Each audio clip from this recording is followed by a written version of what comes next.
Hi, I'm Judith. I'm a Canadian and I'm over 80 years old. And in my life, I've learned some stuff. I hope I have a little bit of wisdom, or at least some knowledge, or some things that I've gained along the way that I can share with others. So today I'm going to talk about voting. Last time I talked about political action and being a good citizen and how that helps to happiness. Because the purpose of this channel is really my desire is to see everyone learn from me if you can. Um, Everyone who needs something, whatever. I'm hoping that the people who watch this will gain something, especially young people, that helps them maybe avoid pitfalls that I've gone into and helps them create a happy and successful and fulfilling life. And one of the parts of that is being an engaged and um, proper citizen. And I talked last time um, about paying your taxes and about voting. And then I had some more to say about voting and the decision about voting. So here it is. It won't be very long, um, because number one, I do believe that you should vote in every election, in every single election that you can at whatever level that you can, where you're legally allowed to, and that's really important. It's not hard in Canada, here in Canada, to become a registered voter. Um, that we have voter ID and we have all kinds of ways of establishing your right to vote. It isn't hard to get on the electoral rolls. And for most of it, it happens pretty automatically. I think we just, I don't know, I don't remember ever having to register to vote. In the United States, it might be different, and in other countries. Um, in some countries, it's obligatory to vote, like Australia, and I wish we had that here, frankly. I don't think the fine is very large, but it's enough of an incentive to make people actually come out and vote. And I really believe in a civilization that makes voting easy. We don't get the day off that to vote, but we get 3 hours. Your employer has to be sure that you have 3 hours in which to vote. So if you have to be at work at 9 o'clock and the polls only open at 8, and you have to be home by, you get off at 5 and the polls open at close at 6, you don't have 3 hours. You get time from your employer to go and vote. You've got sort of from 8 in the morning until 11 to vote, or from 3 in the afternoon until 6 to vote. In most cases, the polls do stay open until 8 or 9 at night, so usually you don't have to skip work or be very late for that. But everyone should know that in Canada, you have 3 hours. And so even though our votes are usually on a Monday, I think you would have time to go and vote. It might be harder for shift work people who are sleeping in that time and whatever. So, but there are ways to go and advance vote always, and there are ways to do mail in your ballot as well. There may even be in some elections some online voting. So do vote, because it's important, because if you may not think it has much to do with your individual happiness, but if you are living in a city where, I don't know, housing doesn't get built because of the obstructive nature of things, if they can't build supportive housing and you need supportive housing, you, you're going to want some people on council that will support supportive housing, Um, the Our world is very much influenced, and therefore our ability to get things done, our ability to create things, our ability to do things is very hampered. Ask people who live in a dictatorship or an authoritarian regime. Um, so it's very important, A, to protect our democracy so we have a say, but B, to actually find the people that are going to create the conditions that you believe are the right conditions for you to thrive, and for the country to thrive, for all of us to thrive. So I believe that by doing your civic duty, and doing it well, you become happy. So this is likely for anyone who's older and who's voted for years. This is going to seem like pretty much not much new information. Although I do have one tool that you may not have heard of that might be helpful. So stay tuned for that. I'll try to get to it fairly fast. Voting is a decision. You're decided to vote or not vote. But let's say you're going to vote. So who do you vote for?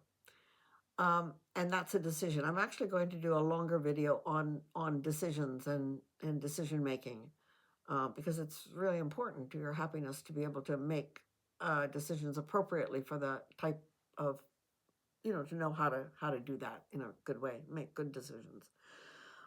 We've all been, suckered into making some bad ones, or blundered into making some bad ones in our lives. Um, okay, so voting, like any decision, is a matter partly of the head and partly of the heart. Um, there's about your subconscious, your feelings toward the person or the party or the issues, and there's a matter of the actual facts. And in the case of voting, I mean, it's a blend. It's absolutely a blend. But I think I believe in gut instinct, but I also believe very much in knowing the facts of what's going on and not voting blindly. So I am a big believer in not strictly voting for party just because it's party. I think that's easier in Canada where we have multiple parties, but maybe harder where you only have essentially two parties. But we have in some places, and I'll talk later about strategic voting. We have later some places where even if there are multiple parties running, there are only two that are ever going to win, and so you have to pick your party in a sense. Um, but trying to look at, first of all, I try, especially in local elections, look at the candidate, but always in all the elections, look at the candidate that they're running. Look at all the candidates from all the parties. Look at their bios. Look at the sense of their character. Watch them in debates. See at least one debate if you can. Um, read the stuff that comes to your mailbox if it does, or that they hang on your door, or what you can learn about them through media. And I'm not talking about just negative attack ads. I hate those things with a passion. I wish they were outlawed. Um, but but just see what you can learn about the candidate, and if they seem like someone who is qualified to do that kind of job and has some reasonable things. Also, you want to look at the party, of course, um, because there are some parties that that are pretty way out there, and pretty extreme. There are some parties. I mean, we all have our ideological differences about parties, and I'm not here to talk about one side or another. I tend to be more liberal leaning. You might figure that out. And I don't mean Liberal Party of Canada. I meant small L liberal on the left side of things, a little bit more than on the right. I guess I would be a Democrat if I were in the U.S. But but party is not everything, and especially at the municipal level, it often is not really a factor, except that if someone leans conservative, let's say, you know that they are likely going to have different attitudes than someone who leans New Democratic Party in Canada or Liberal in Canada.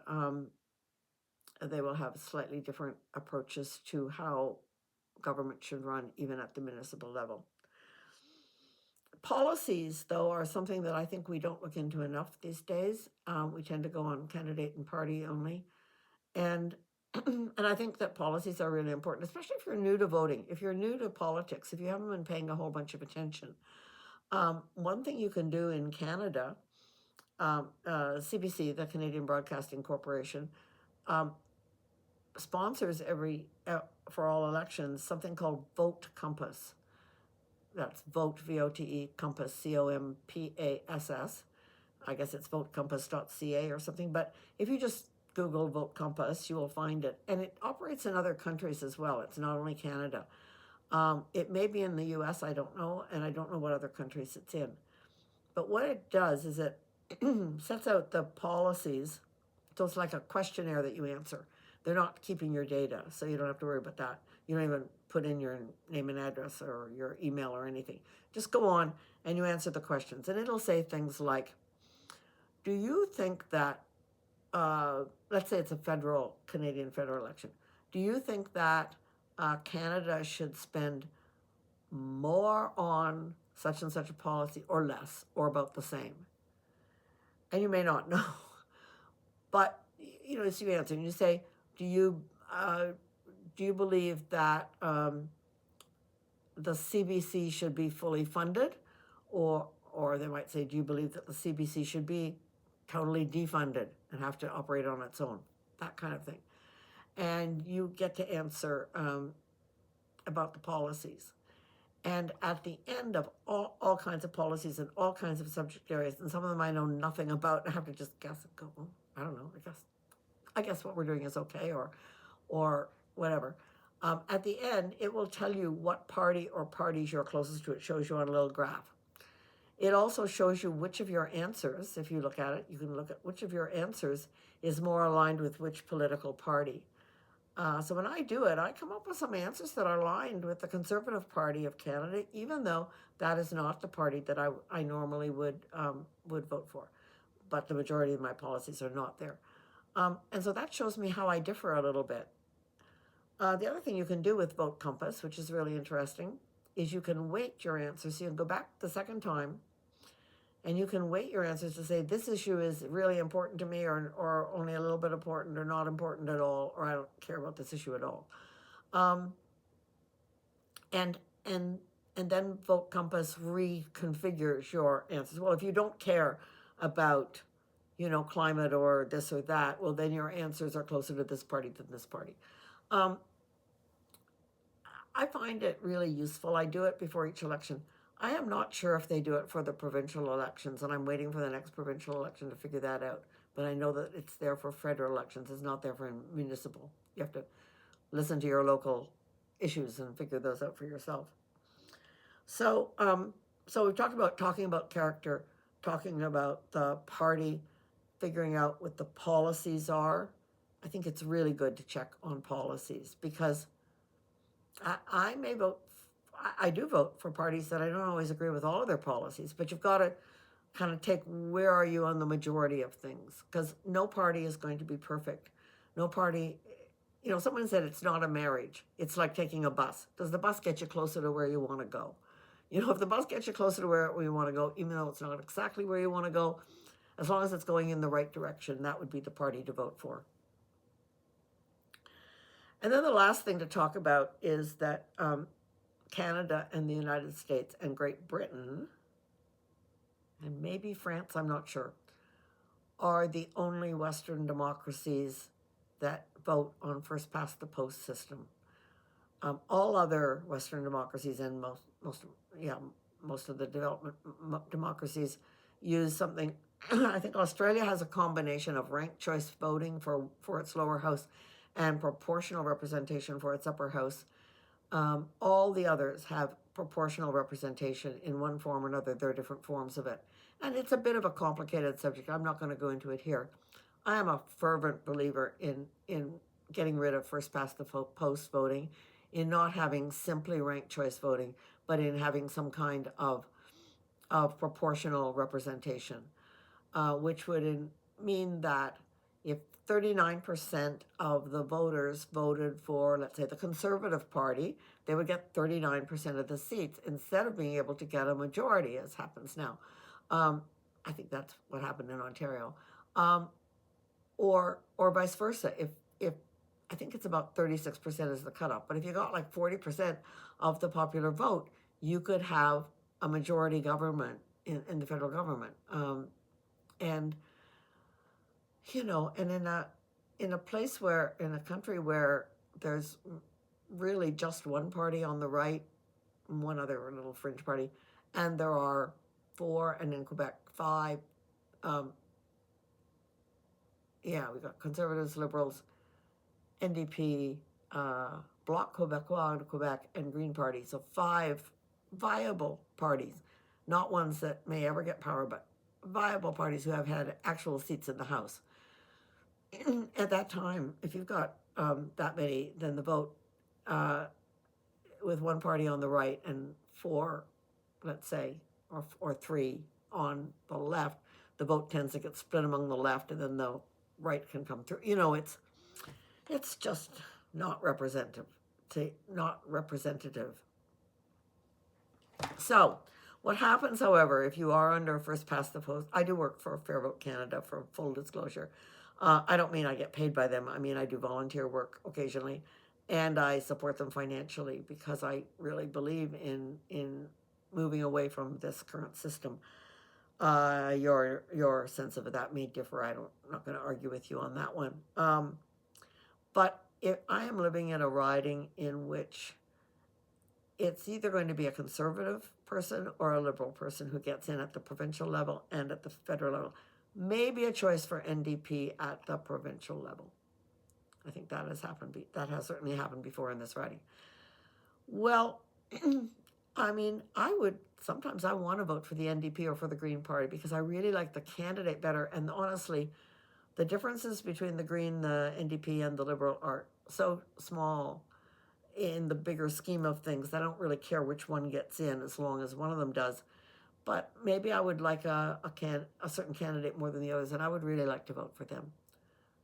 But in this riding, the way our parliamentary system works, um, I pretty much have to vote Liberal because otherwise I'm likely setting the stage for a conservative to get in, and that upsets me no end. However, that's how it is, and I kind of have to deal with that. Does that mean that I don't look at the policies and I don't look at the people? No, by God, I do. I'm sorry. Sorry for swearing. By gosh, I do look at the policies. I do look at the people. I do look to see where I am because I want to do my duty as a concerned citizen. And even if I vote for a Liberal Party, I want to be, um, I want to be aware of where my views differ, because I also, as being a concerned citizen, I write to our Prime Minister, I write to our Member of Parliament. I didn't do this for years and years. I only started doing this in the last year. I go out to anti-candidate protests now. I'm becoming a bit of an activist, and that's because I think it's part of my values. Do I like doing it? No, not exactly. But do I feel happier because I do it? Yes, because I feel like I'm living up to my values and I'm doing something that really helps for me, and tries to help my fellow citizens to have a better country, and my children, my grandchildren, the people who live after me, to have a better country, or a better province or a better city. And so that gives me some satisfaction. I feel good about doing those things, even though it puts me out of my comfort zone for a couple of hours here and there. I don't like disagreeing with people. I don't like standing on the street holding a sign, particularly, but it was kind of fun last time. I'm going to do it again this month, I think. At any rate, so hopefully that gives you some idea. I think my main purpose was to talk about Vote Compass, to talk about the fact that you should look at policy as well as at candidates and party, and um, and again to emphasize the fact that this seems a bit off topic from having a satisfying and fulfilling life, but with all that's going on in the world these days, I think it's really important. So do take care. Vote when you have the chance. Be an activist if you're inclined that way, and I do wish you every success in creating a successful and happy life. If you like this, please press like, please comment, um, subscribe to the channel. I'm not getting many views yet, and that's okay. I'm hoping that it will grow though, and that there will be people who find what I have to say useful and valuable. That's why I'm doing it. Um, I'm not trying to get money from this. I'm just trying to leave a legacy that I hope will be helpful to others. Anyway, take care until the next time.